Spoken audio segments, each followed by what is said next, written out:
ମୃତ୍ୟୁ ଆସିବାର 9 ମାସ ପୂର୍ବରୁ ମନୁଷ୍ୟକୁ ମିଳିଥାଏ ଏହି 7ଟି ସଂକେତ। ଯେଉଁଭଳି ପ୍ରତ୍ୟେକ ମନୁଷ୍ୟ ମା ଗର୍ଭରେ 9 ମାସ ରହିବା ପରେ ତାକୁ ନୂଆ ଜୀବନ ମିଳିଥାଏ, ଠିକ୍ ସେହିଭଳି ମୃତ୍ୟୁ ଆସିବାର 9 ମାସ ପୂର୍ବରୁ କିଛି ଏମିତି ଘଟଣା ଘଟିବାକୁ ଲାଗିଥାଏ, ଯାହା ଏହି କଥାର ସଂକେତ ଦେଇଥାଏ କି ଆତ୍ମା କହୁଛି ଏବେ ବହୁତ ହେଇଗଲା, ଏହି ସମୟକୁ ତ୍ୟାଗ କରିବାର ସମୟ ଆସିଗଲା। କିନ୍ତୁ ଏହି ସଂକେତ ଏବେ ସୂକ୍ଷ୍ମ ବା ଛୋଟ ହୋଇଥାଏ। ଆମେ ନିଜର ପ୍ରତିଦିନ ଜୀବନଶୈଳୀରେ ସେ ସବୁ ଉପରେ ଏତେ ଧ୍ୟାନ ଦେଇନଥାଉ ଏବଂ ଯେତେବେଳେ ମୃତ୍ୟୁ ଏକଦମ ନିକଟତମ ହୋଇଯାଇଥାଏ, ସେତେବେଳେ ଆମକୁ ଜଣାପଡ଼ିଥାଏ କି ଏବେ ତ ବହୁତ ଡେରି ହୋଇଗଲାଣି। ହେଲେ ଅନେକ କାମ ଅଧା ରହିଯାଇଗଲା, ଏବେ ତ ମୃତ୍ୟୁ ପାଖକୁ ଆସିଗଲାଣି, ହେଲେ ଆମକୁ ବହୁତ କାମ କରିବାର ଅଛି, ବହୁତ କିଛି କାମ ଆମର ଅଧା ରହିଗଲା। ଏମିତି ପରିସ୍ଥିତିରେ ଶେଷ ସମୟରେ ମନ ବିଚଳିତ ହେବାକୁ ଲାଗିଥାଏ ଏବଂ ମୃତ୍ୟୁ ସମୟରେ କଷ୍ଟରେ ଅନୁଭବ ହେବାକୁ ଲାଗିଥାଏ। ଗରୁଡ଼ ପୁରାଣ, ସମୁଦ୍ର ଶାସ୍ତ୍ର ତଥା ବିଜ୍ଞାନ ଅନୁସାରେ ଏହି ସଂକେତ ମନୁଷ୍ୟକୁ 9 ମାସ ପୂର୍ବରୁ ମିଳିବାକୁ ଲାଗିଥାଏ।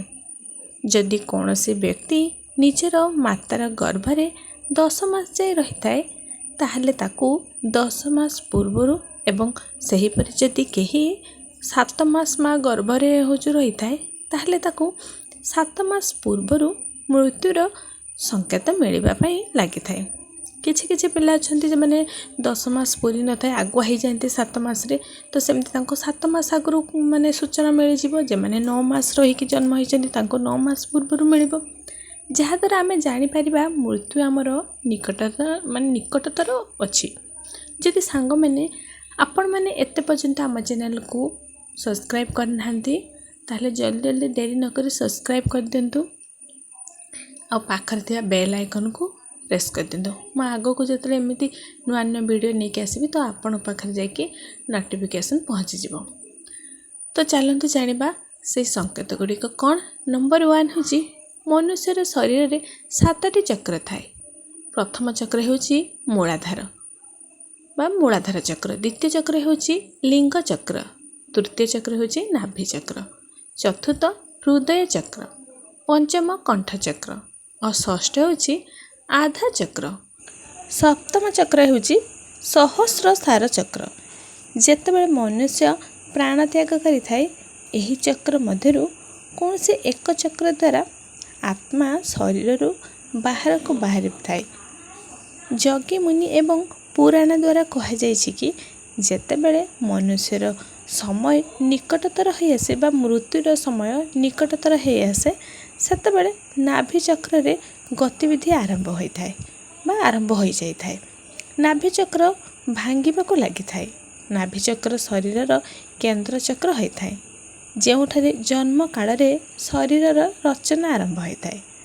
ସେଥିପାଇଁ ମୃତ୍ୟୁ ନିକଟତର ହେଲେ ବା ହେବାର ପ୍ରଥମ ସଂକେତକୁ ନାଭି ଚକ୍ର ପାଖରେ ଅନୁଭବ କରାଯାଇପାରିଥାଏ। ନାଭି ଚକ୍ର ଗୋଟେ ଦିନରେ ଭାଙ୍ଗେ ନାହିଁ, ଏହାର ଭାଙ୍ଗିବାର ପ୍ରକ୍ରିୟା ଲମ୍ବା। ଆକୁ ଯଦି ଭାଙ୍ଗିବା ପାଇଁ ଲମ୍ବା ସମୟ ଲାଗିଯାଇଥାଏ ବା ଲମ୍ବା ସମୟ ଚାଲିଥାଏ। ମୃତ୍ୟୁ ନିକଟତର ଆସିବାର ଅନ୍ୟ କେତେକ ଲକ୍ଷଣ ପ୍ରକଟ ହେବାକୁ ଲାଗିଥାଏ। ମୃତ୍ୟୁ ଯେତେବେଳେ ନିକଟକୁ ଆସିବାକୁ ଲାଗିଥାଏ, ସମୟ ବିତିବା ସହିତ ବ୍ୟକ୍ତି ନିଜର ନାକର ଟିପ ଦେଖିବାକୁ ଅସମର୍ଥ ହୋଇଯାଇଥାଏ।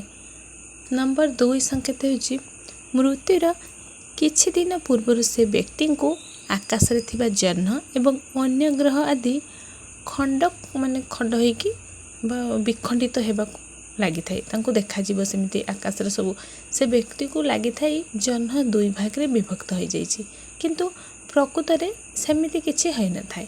ହେଲେ ତାଙ୍କ ମୃତ୍ୟୁ ନିକଟକୁ ପହଞ୍ଚିଗଲାଣି ବୋଲି ତାଙ୍କୁ ସେମିତି ଜଣାପଡ଼ୁଛି। ଏଇଟା ତାଙ୍କର ସଂକେତ। ନମ୍ବର 3 ସଂକେତ ହେଉଛି, ଯେଉଁଭଳି ଭାବରେ ଘରକୁ ନୂଆ ସଦସ୍ୟ ଆସିବାର ଖବର ମିଳିବା ପରେ ଆମେ ମନୁଷ୍ୟ ଉତ୍ସାହିତ ହୋଇକି ତା'ର ସ୍ୱାଗତ କରିବାକୁ ପ୍ରସ୍ତୁତି ଆରମ୍ଭ କରିଦେଇଥାନ୍ତି, ଠିକ୍ ସେହିପରି ଯେତେବେଳେ କୌଣସି ମନୁଷ୍ୟ ସଂସାର ଛାଡ଼ିକି ପରଲୋକ ଯାତ୍ରାରେ ଯିବାର ସମୟ ଆସିଥାଏ, ସେତେବେଳେ ପରଲୋକରେ ଥିବା ତାଙ୍କର ପୂର୍ବଜ ଏବଂ ଆତ୍ମୀୟମାନେ उत्साहित रही था एवं निज दुनिया रे नुआ सदस्य आसबार खुशी रे रही था। तो सेथिपाई मृत्युर निकटतर होइथिबा व्यक्ति निजर आखपाखरे किछि छायार उपस्थिति थिबार अनुभव होइथाय। एमिति व्यक्ति को निजर पूर्वज एवं आउ किछि मृत व्यक्ति नजर आसी थांती। नंबर 4 संकेतटे होछि साधारणतः जेतेबेले आमे एवं आपण माने निज कान उपरे हाथ रखि थांती तो आमको सेतेबेले कोनोसी शब्द जदि किछि करे तो टिके टिके सुना जाए, किंतु जो व्यक्तिर अंतिम समय निकटवर्ती होता है तांको कौनसी भी शब्द सुना जाए ना। नंबर 5 होछि जो व्यक्तिर अंतिम समय पाखे आसी थाए अर्थात मरिबा को थिबा व्यक्ति को प्रत्येक समय रे एमिति लागि थाए कि तांको सामने रे किछि माने अचिना मुह उपस्थित अछि, माने जहाँ को से जानी ना चिन्ह ना तो सही रकम मुह तांको सामने रे उपस्थित अछि। नंबर 6 संकेत होछि विज्ञान अनुसार मृत्यु पूर्व मानव शरीर अजीब गंध निर्गत होबाकू लगी थाए जहाँ को मृत्यु गंध कह जाए एवं जार अनुभव केवल सही व्यक्ति को होता है। जार मृत्यु अति निकटतर होबाकू जाउछि से ही सही गंध को अनुभव करिथाए। नंबर 7 संकेत होछि दर्पण में मुह देखिबा द्वारा मृत व्यक्ति जहाँ जो व्यक्तिर मृत्यु निकटवर्ती होता है तो सही व्यक्ति को एमिति लगी थाए कि से आउ कहार मुह देखुचे ताकू निज मुह स्पष्ट देखा जाए नहीं। एवं जेतेबेले व्यक्ति को एमिति लगी थाए तो शास्त्र रे कहा जाइछि सही व्यक्तिर मृत्यु 24 घंटा भितर होई पारे।